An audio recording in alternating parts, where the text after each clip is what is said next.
Welcome to day 23 of the course in Mastery. Today, Tom Wood is going to talk about the incredible skill that we are all bound to encounter at some point in our lives of speaking in public. Then we'll hear from comedian, talk show host, and professional speaker Ross Shafer. Here's Tom. Thanks, Carl. No matter who you are, eventually you're going to have to speak to a group of people. It may be at a meeting, a sales meeting, or a funeral. Either way, you're going to have to step up to the plate and create a message that matters. I've been speaking in public professionally for over 20 years, and I've learned a few things. What I'm going to do in the next 5 minutes is give you 8 hours of material, whittled down to the most important things you need to understand when you're speaking in public. There are really just 2 things you have to worry about when speaking in public. Number 1 is content. Number 2 is style.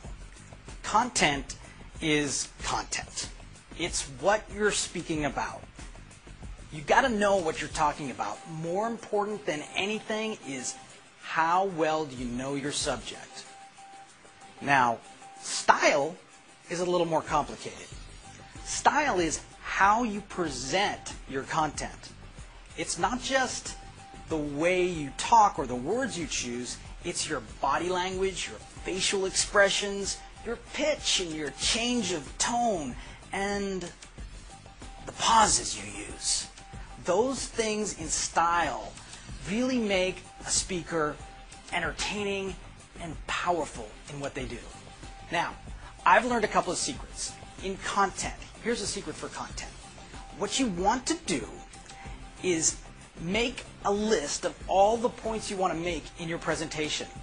Each presentational point needs to be backed up with some kind of story, example, metaphor, fact, or quote. The more of those you have, the more powerful and believable your point. Now, the second thing you want to do is focus on style. Style takes time, and the only way you can really improve your style is if you tape yourself. Number 1 most important thing, tape yourself and see what your style is. When I started, I was not a good speaker. I'm telling you, if I could let you hear some of the tapes of me speaking, you would be as embarrassed as I am. I was horrible.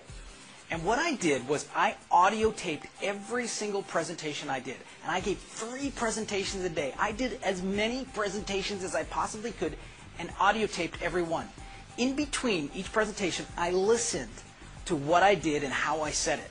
Now, it was tough at first. I mean tough, because you're hearing yourself and thinking, wow, I'm not really that good. But what you can do is pick out 1 or 2 things every time and just improve that for the next time you speak. Now, the second thing you can do to improve your style is to watch other speakers. One of the incredible benefits you have here at Mastery TV is that you get access to the world's greatest speakers. Find the speakers you like and watch them over and over. Look at the style. That was the one thing I did. I liked their content, but I already knew my content. I knew what I was going to say.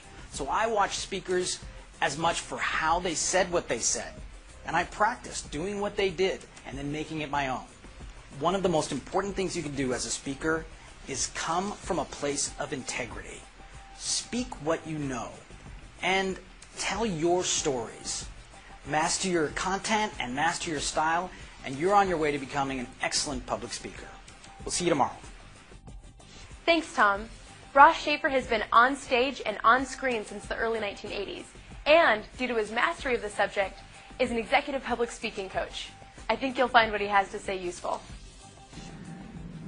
Let's talk briefly about the whole process of this fear of public speaking. Now, some of you are not afraid. Some of you can get up today and talk in front of people. Others are afraid of the fear. So I'll give you some techniques about that. It's too bad that when we were in kindergarten, we could easily raise our hand, that we can't do that today.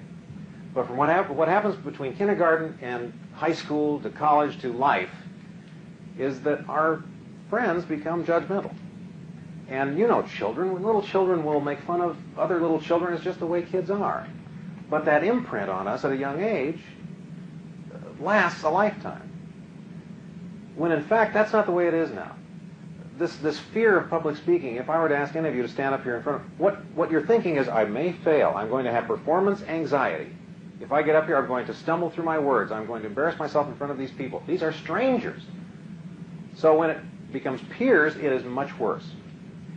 But I am here to tell you that that fear is not based in reality. It is something we have concocted on our own. If you stand up in front of a group of people, number one, they want you to succeed. They want you to teach them something, enrich their lives. They want you to show them something, tell them something they haven't heard before that will help them. They don't want you to fail. They're not sitting, Larry's not sitting there, boy, I hope that Ross Schaefer fails. I just paid this money, I hope he's a bomb. You're not thinking that way. You're hoping that I'm going to be able to tell you something that will make more money for you, frankly, tomorrow, or the next day, or the next month.